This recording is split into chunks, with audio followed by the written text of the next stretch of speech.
आपने छोटी मार्केट्स खोल दी जिधर दुकान के अंदर घुसी हुई है। क्या आप समझते हैं कि 60 ट्रेनों का रश 20 ट्रेनें वो बर्दाश्त कर पाएंगी?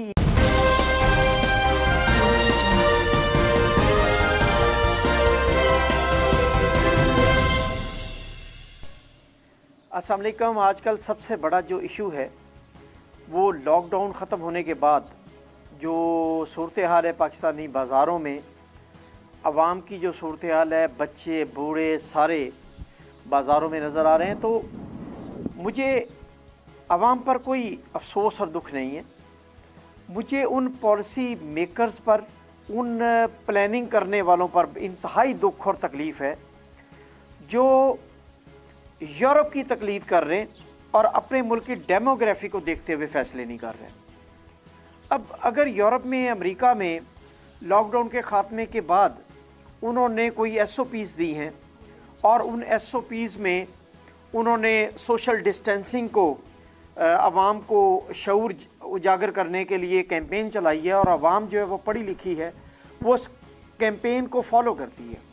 वो मेरी कुछ मुल्कों में बात हुई, टर्की में बात हुई, कनाडा में बात हुई, कुछ मुल्कों में मेरी बात हुई, तो वो कहते हैं कि जी यहाँ पर तो लॉकडाउन अगर ओपन हो भी जाए तो आवाम सोशल डिस्टेंसिंग जो है उसका पूरी तरह पासदारी करने के लिए तैयार है, जबकि हमारी डेमोग्राफी जो है उसके मुताबिक फ़ैसले करने चाहिए। मैं हैरान हूँ कि हुकूमत मक्खी पे मक्खी मार रही है। हुकूमत उनके जो वहाँ पर जिधर लॉकडाउन ओपन हो रहे हैं वहाँ पर जो SOPs हैं वो अपने मुल्क में राइज करने की कोशिश कर रही है। तो आपका क्या ख्याल है कि यूरोप और तरक्की याफ्ता मुल्कों की जो SOPs हैं वो आपके मुल्क में आपकी अवाम फॉलो करेगी? और अगर सोशल डिस्टेंसिंग मेंटेन करनी है पाकिस्तान की अवाम के हालात को और डेमोग्राफी को देखते हुए, तो मुझे ये दिखाई देता था कि ये इमरान खान की हुकूमत जो है वो कुछ बेहतर फ़ैसले करेगी और अपने पास से कोई SOPs ऐसे मंजर आम पर लाएगी या राइज करेगी जिससे अवाम सोशल डिस्टेंसिंग मेंटेन करते हुए अपनी ख़रीदारी भी कर सकेंगे और ट्रैवल भी कर सकेंगे।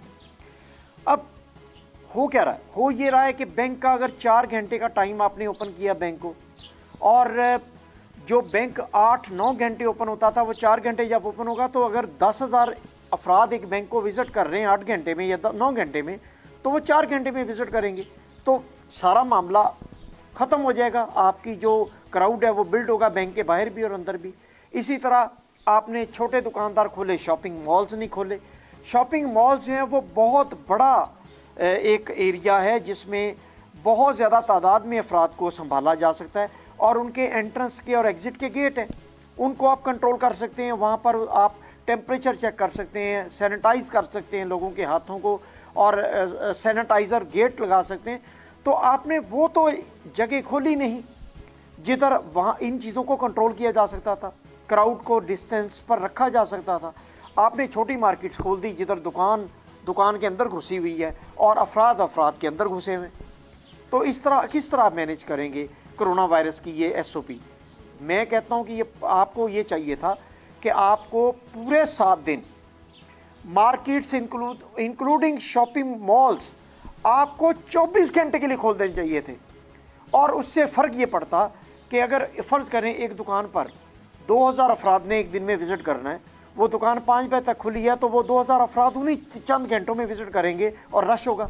और अगर आप उस दुकान को, शॉपिंग मॉल को आप 24 घंटे के लिए ओपन कर देंगे तो वहाँ 2000 अफराद भी आ जाएंगे, तो 24 घंटे पर जब तकसीम होंगे तो चंद अफराद ही एक टाइम पर रहेंगे। खुदारा इस साइंस को समझें, अपने मुल्क की अवाम की साइकी समझें और अपने मुल्क के अवाम की डेमोग्राफी को देखते हुए आप SOPs तैयार करें लॉकडाउन की।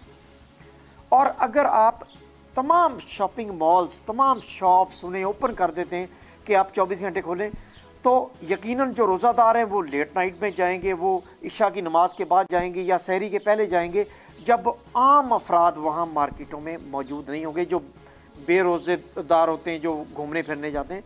तो ये एक आपको तकनीक अडॉप्ट करनी चाहिए थी। दूसरा जो इम्पोर्टेंट चीज़ है, आपको यूरोप में और बाकी मुल्कों में जो बच्चे और बूढ़े हैं उन पर उन्होंने कर्फ्यू नाफिज किया हुआ है।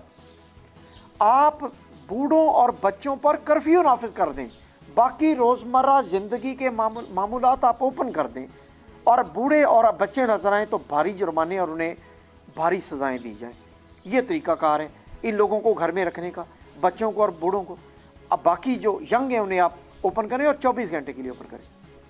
अब एक और बड़ा मामला वो ये कि ट्रेन आप अगर 60 ट्रेनें चलती थी, आप कह रहे हैं 20 ट्रेनें चलेंगी, तो अकल के अंदो क्या आप समझते हैं कि 60 ट्रेनों का रश 20 ट्रेनें वो बर्दाश्त कर पाएंगी? ईद पर लोगों ने अपने घरों में, अपने आबाई शहरों में और गाँव में और अपने आबाओ अजदाद के पास जाना है, तो आप 60 ट्रेनों के बजाय 80 ट्रेनें चलाएं, ताकि वो जो लाखों अफराद 20 ट्रेनों की छतों पर चढ़ के जाएंगे वो 80 ट्रेनों की सीटों पर फासले पर बैठ के जाएं।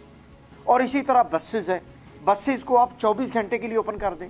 लेकिन अब बदकिस्मती ये है कि अगर आप ट्रेनें नहीं ओपन करेंगे, आपको ये ट्रांसपोर्ट माफिया जो इसका आपको सामना करना पड़ेगा, वो किराए में कमी नहीं करेंगे।